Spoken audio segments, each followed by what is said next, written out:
Right guys, how you guys doing? And welcome back to Forza Horizon 4 for episode 5 of Haggis in Horsepower. And today is a very special episode because the car you see in front of you, I have been waiting for it to return since Forza Horizon 1. It is my favourite car of all time, joint with the Jaguar CX-75 and the F-Type. It is the glorious, the beautiful, bewitching Eagle Speedster.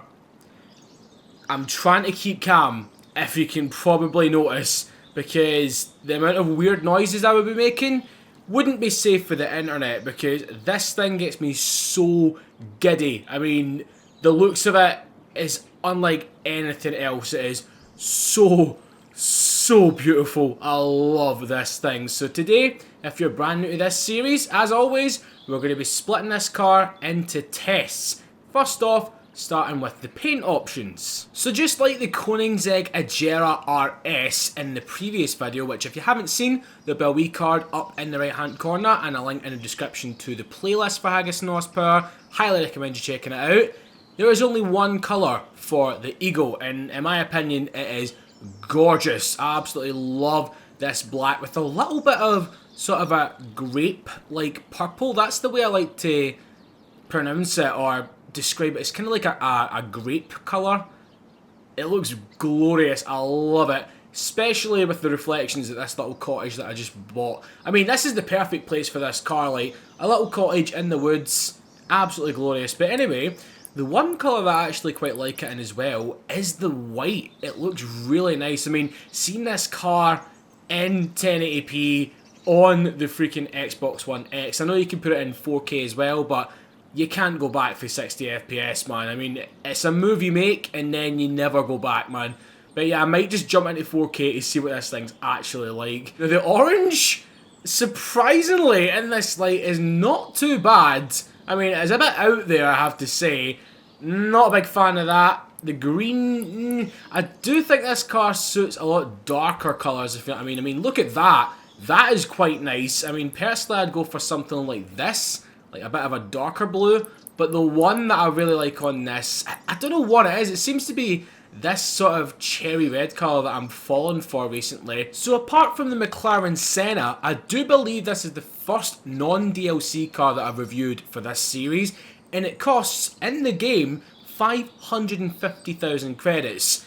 And I will quite gladly pay that over and over and over again. God, that is such a British shot right there. The cottage, the classic roadster, gotta love it. But we have jumped on to the Forza Vista section now. I want to give a massive shout out to Paul from Eagle. I mean, way back when I first started my channel, I made a little tribute video to the Eagle Speedster. I believe it was on Horizon 1 and just like pictures of it and everything. And he actually watched it and sent us like a gift thing, like a gift envelope and everything. It's got like a book of Eagle, it's got pictures, it's got a key ring and everything, which I still have to this day. It is sitting on my desk. So massive shout out to you, Paul. If you're watching this, then I really love what you're doing, and I would love to visit the factory one day or wherever he's actually built these things, because I've never seen one in real life, and that is a shame because, as I said, it is my favourite car. So anyway, so let's take a walk around the car and try not to have a crisis. I love the little rivets on the bonnet right there. It looks like someone's just come at it with an axe, but it is glorious. I love the way that looks. We've got the very sexy rear arches right here. Just the way they swoop in and stuff. It's one of the most beautiful cars of all time. The two twin exhaust pipes right in the centre there. I mean, that's probably a good question for you guys actually. Tell me your most beautiful car in the comment section below, because this is going to be hard to beat for me, honestly. I mean, I am a Jag guy, as you can probably tell. I am a Jag guy, so there's kind of hard to beat Jags in my opinion, so anyway, let's explode this thing right now. Look at this. Clamshell bonnet right here. I love the look of it. And then we get that big aluminium 4.7 litre naturally aspirated straight 6 engine. Now this was actually a 4.2, but Eagle have enlarged it to 4.7. Absolutely glorious looking thing, man. Can look at this for hours. Look at that. Oh, it's gorgeous. Just even get Jaguar on the top of it. Oh, calm down. Calm down, Frankie boy. Now, we actually have got some decent boot space for this thing. It's kind of weirdly cut, though, I have to say. But, to be honest, will you ever pop down to the shops in this thing? I admire a person that would, but just if you do that, if you got one of these things, that first of all, hit me up, and second of all, I salute you down to the freaking ground. But we probably know all these are in garages somewhere. I believe Simon Cowell's get one of these things. I mean, fucking hats off to you, laddie boy. I mean, I know you're a bit of a dick sometimes, but come on. Fucking, I've got to respect a guy that has one of these things, man. That is mental. So, anyway, hopping on in to the glorious interior. I'm going to shut that door, actually, just so we can get the full immersive yeah, I can say it. The full immersive experience, that's what I was trying to say. So anyway, it is shut now.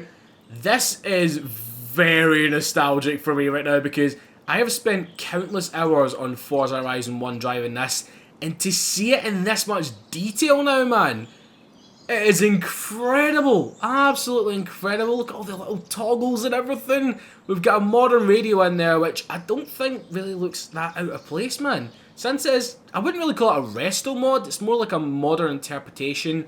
I know that's kind of what a resto mod is, but you get what I mean. It is, oh, the red leather. Jesus. Manual gearbox as well. Very important that I say that. Old school fashion manual, and look at the steering wheel. One of the best in any car, I should say. So anyway, let's go ahead and fire up the straight 6.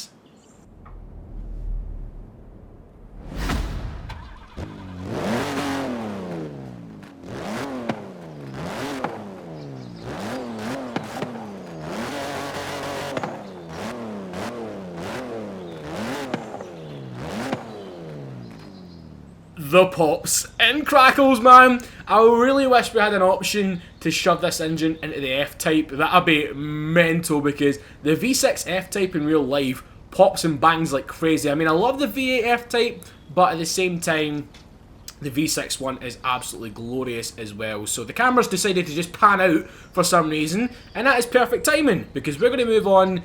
As much as I don't want to do this, it's part of my series, so I'm going to do it. We're going to move on to the top speed run. Alrighty then, so here we are just on the outskirts of Edinburgh, back at it again for the top speed run. If you've seen the Koenigsegg Agera RS video, then you'll know my testing grounds is going to be from here from now on. So yeah, it's a decent enough place to get some speed out of the car. I don't know if I'm going to be able to hit top speed because the Agera RS is obviously a lot better accelerating than this thing. So anyway, let's get going right now, try and get my gear changes perfectly bang on for the little Eagle right here. Hopefully not crashing into a BMW. Love the sound of this car, man. Love the sound of this car. So anyway, on to Princess Street right now. We're already up to 140 miles an hour. Come on, baby girl, you can do it. 150. We're going to need to change gear sometime soon. 155. I'm going to need to change gear now. Right, come on. Come on, can we get 160? 160 please. No, 159 miles an hour we got from that there. Okay then. Okay dokie then. So the official top speed that we can actually go in this game is actually 168 miles an hour. So that is pretty damn good. Pretty damn good for something like this. I mean, it's not going to be like blistering fast like a Hennessy Venom as you would probably expect. It's a nice classic British roadster, so you want something that's fast but not mental fast, if you know what I mean. So anyway, let's move on to the handling and the drifting test. So today I want to showcase a very nice little bit of road. It almost is like a single lane road, but it's a wee bit wider. You can fit two cars on the same road, but it's just from the Queensforth Golf Course all the way down to, I believe, the freaking Cotswolds down here. So this is an amazing piece of tarmac, man. I love this corner, and particularly down here, as you'll see. It's like a little rally corner. You need to really chuck it in. And then it comes all the way down here to near the place that I actually showcased in my Jag F-Type build yesterday. There we go, and it just ends down here, so let's get to it. Alrighty then, we are on the way, just setting off right now in the Eagle. But first, let us get the specs out of the way. As we all know, it's a 4.7 litre naturally aspirated straight six engine, pumping out 330 horsepower and also 360 foot-pounds of torque, 0 to 60 in 4.8 seconds, and a top speed, as we know now, of 168 miles an hour. And it's a very, very lightweight car indeed. It's 2,330 pounds, or converted here to kilograms, that is 1,056, which is very, very lightweight. Almost Alfa Romeo 4C weight, which is bonkers now. I think this is the perfect road for this car because it's got some nice flowing bends, and this is the sort of car where you really don't want to go full blast in it. You want to go at 3/10. It's a bit similar to the Disco Volante, which, Playground, if you're watching this, please bring that in as a DLC car. That would be incredible. We need Otis. We need Otis in the game. I absolutely adore this road, man. I mean, probably the best in terms of B-road cruising. If you want to get a bunch of your mates and everything, going some classic British roadsters, highly recommend you doing this. But it only gets better from here on out. Watch this. I mean, I shouldn't say that because we might end up crashing, but what's this? Oh yeah. It's not my driving that's going to get better. It is the scenery. 3, 2, 1. Look at that. Oh my god. It is so gorgeous. I love this part of the map, man. It's the flowers and stuff. So freaking nice. I mean, I'm quite curious to see what it's like in the winter time and everything, in the autumn, because obviously it will not be as colourful and stuff like that. But yeah, in the summertime that it is right now, it is magic. Childish Gambino reference there, and that is it, finished right there. But we are going to whip back around, man, because we need to drive that road the other way. It's so freaking glorious. Now, on the way, I want to give you a little bit of a backstory with me and this car. Obviously, you know, the little bit of the history there with me getting a freaking thing from Eagle, which I still can't believe I did. It is incredible. The fact that they actually noticed me of when I had around about 1,000 subscribers. Not even that, I don't think. I mean, the video hasn't really got that much views. I think I've even got it unlisted now. But yeah, it's just like, it's so weird. It's the first car manufacturer that actually noticed my videos. I mean, that is rare. Absolutely rare. That happens to be my favourite car. Wow. Oh my god, that view. I forgot about that view, man. That is gorgeous. Absolutely gorgeous there, bud. I like it.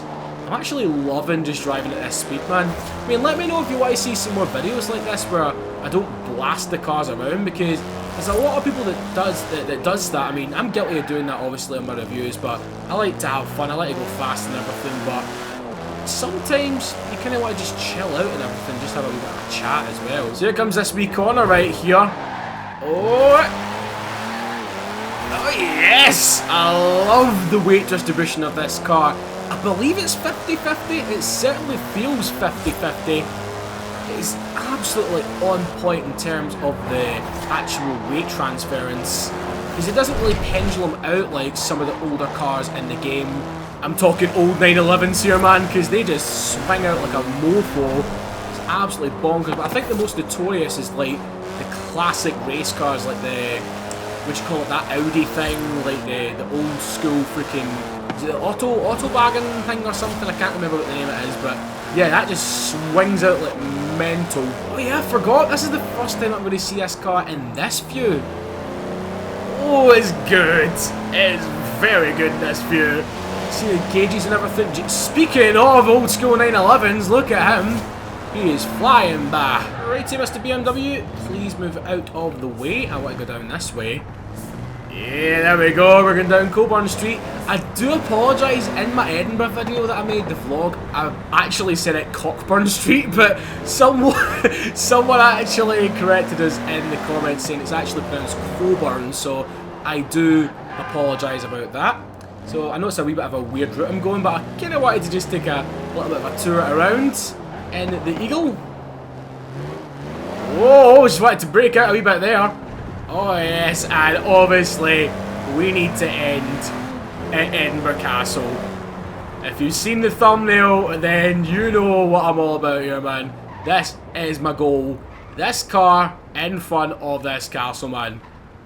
Absolutely glorious. So before I give you my final verdict on the Eagle, I want to give a massive thank you to Playground Games for actually bringing this car back, because I've been nagging and nagging and nagging them to bring it back. So obviously, since it is set in Britain, they have decided to do so. But I'd like to think that I was on their mind when they did, because along with the CX-75, these two were kind of like the ones I was bitching about. So I do apologise, Playground, if I was bitching a wee bit too much, but I do appreciate you kind of like putting up with me and actually doing it. So yeah, it's glorious to see these things in this game. It is just, as I said, my dream come true. So thank you so much. So anyway, the final conclusion, I don't need to say anything. I really don't. It is perfection. This is my definition of perfection.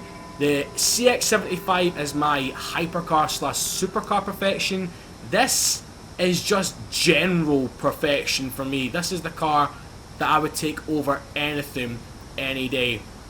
Yeah, it's that special to me. So I'm actually getting proper fucking emotional right here, man. So anyway, guys, please do let me know. I really want to hear you guys' thoughts on the Eagle Speedster in Horizon 4. Have you got it yet? And if you haven't, what are you doing? What are you doing? Save up and get it, because it is an incredible machine. And yet again, shout out to Paul, shout out to the guys at Eagle. Hope to meet yous one day. It'd be amazing. But for now, guys, thank you very much for watching this video, and it'd be greatly appreciated if you could leave a wee like on the video as well, and also share it around with more people, therefore meaning more people can see my content. So yeah, thank you very much for watching, guys. From me and the Eagle, we'll see you in the next one. Bye bye.